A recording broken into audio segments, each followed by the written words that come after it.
Stop nailing the past onto your future. My mother's broken mailbox taught me more about how owners hit ceilings than a decade of consulting ever did, and exactly how to break through this year. Now, the news I dug up in my mother's front yard this weekend wasn't about the front page of anything. It was buried about a foot down. In fact, hidden under 30 years of snow seasons and salt and quite a bit of crazy weather.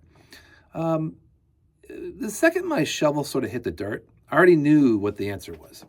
There was no concrete base at the bottom of this. None. Zero. How did that even become possible? I had seen this winter before. These are harsh New England winters. It grinds down everything outside, left out in the, let's just say, snow. And my mother's mailbox had taken many hits from the snowplow. By the time I got over there, the whole thing was leaning sideways into a crusty snowbank at the top of the driveway. As usual, bent up and listing in a very sad condition, like a shipwreck. So I went out there to fix it. Now I started digging around the post, and within about 2 scoops of dirt, I figured out what had happened. Whoever had put this post in there, they didn't really think about what was going to happen, because a couple of decades ago, whoever did this simply just dug a hole and stuck a 4x4 post right directly in the soil. No concrete, no shoveling, no nothing, just jammed it into the ground. Just bare wood pressed against this wet soil, left there to fend for itself for 30 or who knows how long plus years. The bottom of this post had been rotted off completely. I mean, completely gone, done. It was just a big mush. And you could squeeze your hand right through it. I had stood there for a second with my shovel, and I'm scratching my head going, who thought this was a good idea? Who would have thought, like, hey, I just want to just put this thing in the ground and maybe somebody at some point will fix it, right? But anyways, this doesn't work in most cases. And after 30 years, it just fell apart. I dug a proper pit around this mailbox, enough to give the new post something to hold on to. And 2 50-pound bags of concrete, believe it or not, fix most problems when you're talking about a mailbox. But I needed to measure water into this concrete. It was very simple. It's not very difficult to do it, but you have to actually measure it right? And that's the detail I love about life. You can find little things. And I didn't have any measuring capabilities there because there really wasn't anything out in the garage. So I just picked up an old vodka bottle, which is precisely, just by happenstance, the exact amount for a 50-pound bag of cement. I don't know why that worked out, but it's just a right mix. Now, that's what I used. A vodka bottle in one hand, a bag of cement in the other. I must have looked like a wreck. Like someone drove by, they're like, what is he doing? Anyways, concept here is that it was satisfying to see this actually all come together. In the middle of the winter, trying to get this done, I planted a new 4x4 in there, packed it tight, leveled it, the whole thing, started nailing the post on to the mailbox.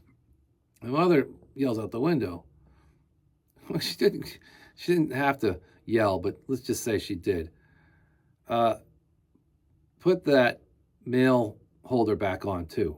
And I'm like, really? This plastic piece of crap that was basically put on there 40 years ago or something now has to be banged up against this post. And the thing that's very funny about that, it's like literally just about to fall apart as well. It's plastic is turning white. It used to be dark blue. Now it's light blue with white. One good hammerhead and the whole thing would fall apart. But I'm like, okay, look, I'm not going to win this argument. I've already done a small architectural structure here. Let's just continue this process. But I told her, I'm like, they don't even deliver this newspaper anymore. It doesn't exist. It's like 3 newspapers old.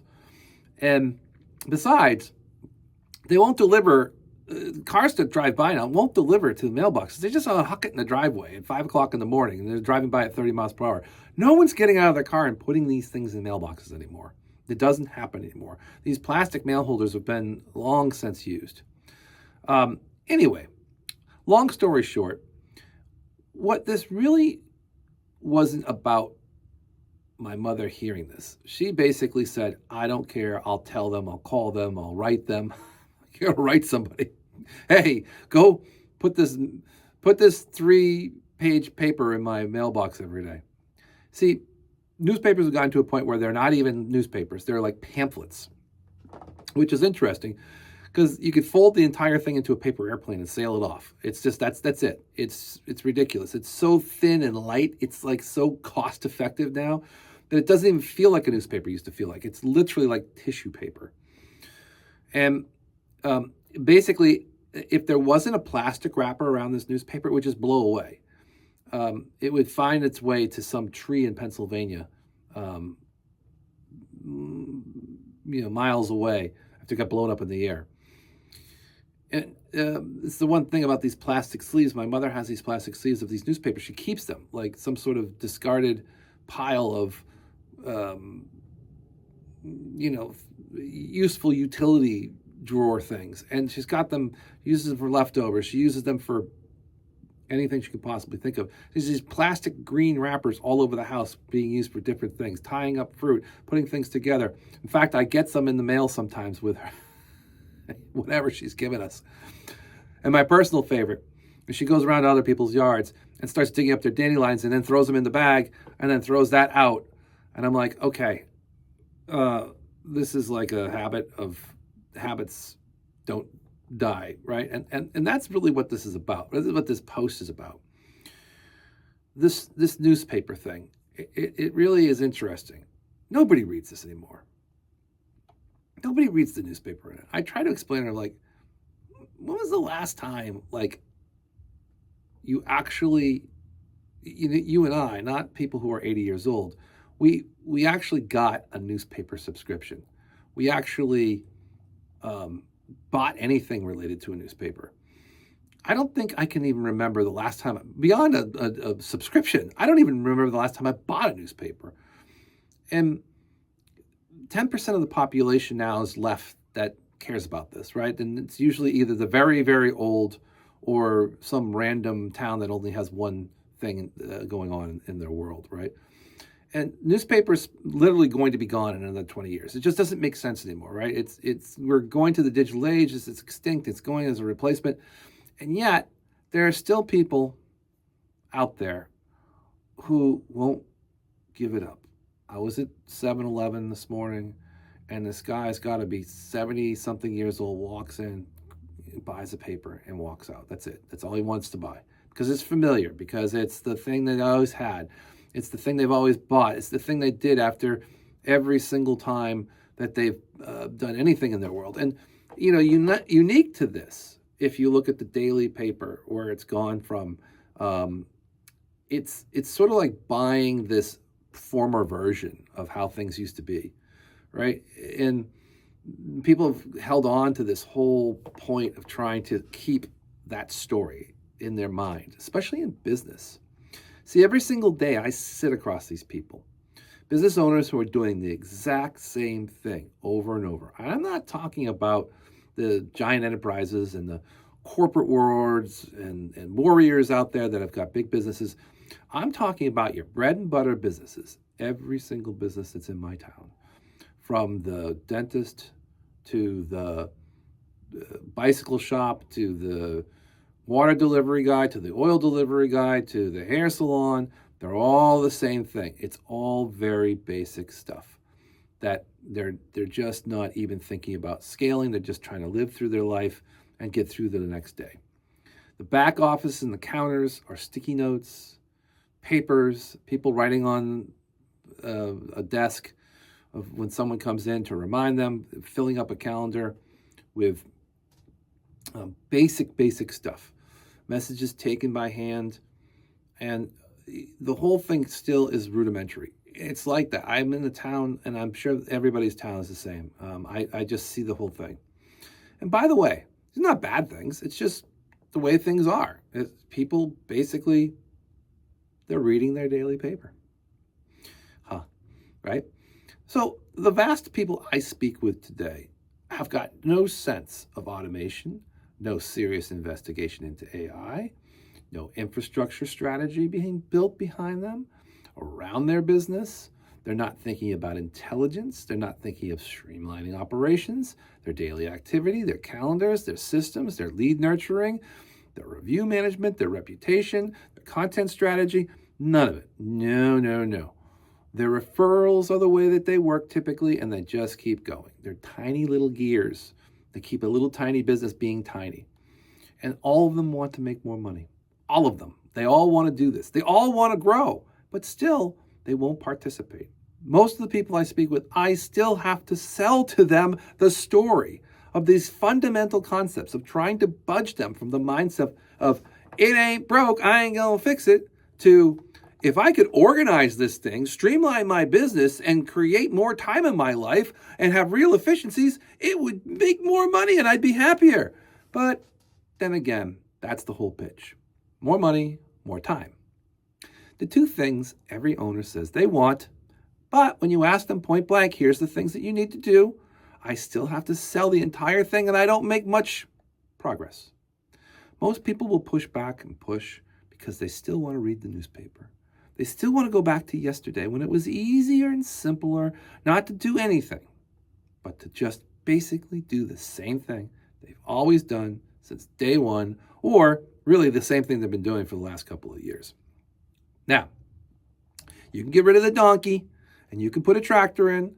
You can take the tractor sitting right there, fueled up with the keys in it, and you can run that, plow the fields. But most people want the donkey.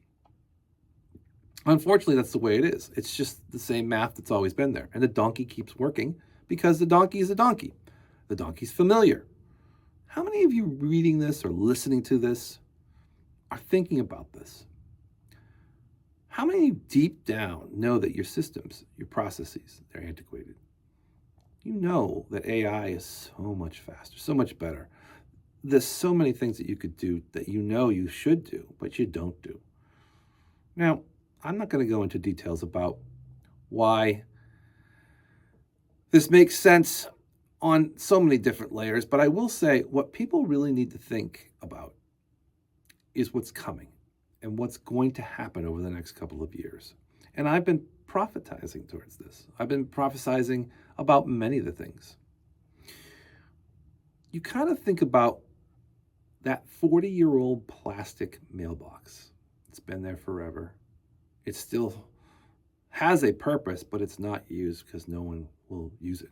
It doesn't exist. It doesn't exist anymore. Paper doesn't exist anymore. It's 3 papers old. The name on it isn't even relevant anymore. But yet, my mother still clings to that newspaper plastic holder with a newspaper in it. It's like the old and the old of the old. And this unending, ridiculously stupid thing is the resistance to improvements. She has an iPad. She could just click on that and read the same newspaper, right? Right in front of her. But that's not the point. There's people who are patiently waiting right now. People who are standing in line, who are waiting to get things done, but they're being pushed back because they're not being technologically, systematically processed. So they may be going somewhere else. Competitors are driving to other places because they can't get what they want, because they're not being served an ad or a strategy or an email or something that would have been yours if it was systematically set up and structured. And maybe even better, AI did it for you. AI is moving so fast that competitive forces are about to drive changes over the next few years that are going to make us look all back at this, the last 10 years, and shake our heads in disbelief. We're going to laugh. I can't believe that we still did this stuff. 10 years from now, we'll look back at what we're doing. We'll go, why would we do all this suffering and work? That's just dumb. The way things I see, the way that we look at a fax machine or a Rolodex or something that, like, what were people thinking? Like, that's just so silly. Like, it's the same processing. And this is the point. You might make a dent in your business operating system if you improve one thing. But the whole goal is to put an operating system in and run the company from your central nervous system. The way that things happen today when you pick up your damn phone. You just pick it up and everything works. It's the same way with business. You don't think about what happens. You don't want to tape a sticky note to your phone. You don't want to put reminders on the back with your pen that you say, hey, don't forget about this, and write it on your back. Although my wife does this, which is very odd. Anyways, you just press a button and the entire thing works, right? And that's how things in business today can happen. Now, most people, and I don't mean all, but most people have got things that they need to have fixed. The lesson here is that familiarity is the thing that will kill you in this world of business. It looks like comfort. It does. But these things change. All things change. And losing money and time and opportunity and interest, it's going to go through it very quickly. Like nailing that stupid mailbox on top of a post that was degrading from 30 years ago. It's what we've always done. It's what we've always had. It's what we've always shied away from, which is trying to improve things and not trying to necessarily, let's just call it, make a better decision. The big question I have is preserving businesses in the face of the tractor taking the donkey out right now. Yesterday is yesterday, and today is moving so much faster. The outdated systems, the things that are on most businesses, they need to be completely removed because they're so easy to replace with real things and real AI tools that actually do all the work. People don't really realize, and this is my challenge to speak with businesses, is that it's all about getting rid of clinging on to things and admitting when something is outdated and agreeing to saying, you know what? I'm brave enough to dig it out and be humble enough to pour in a real foundation in your place. See, that's the real truth. The kind of work that I'm doing now is making people aware that they can be okay to raise their hand and not know. That's the guide. That's why I've helped people. Things are going to change very rapidly. There's no question about it. I see it. We all see it. We all know it. Do you realize that there are trillion dollar companies building all this stuff around us? And that people who do not adapt and do not build their systems and do not start to think about this are slowly going to be picked off. That's exactly like why people like me exist, to help businesses get through these challenges. So let me help you guide yourself through. Don't be the donkey. Don't be the plastic mailbox. And for heaven's sakes, don't be the 2-page newspaper that sits in the top of the driveway waiting to be blown away into the wind if that plastic sleeve ever disappeared.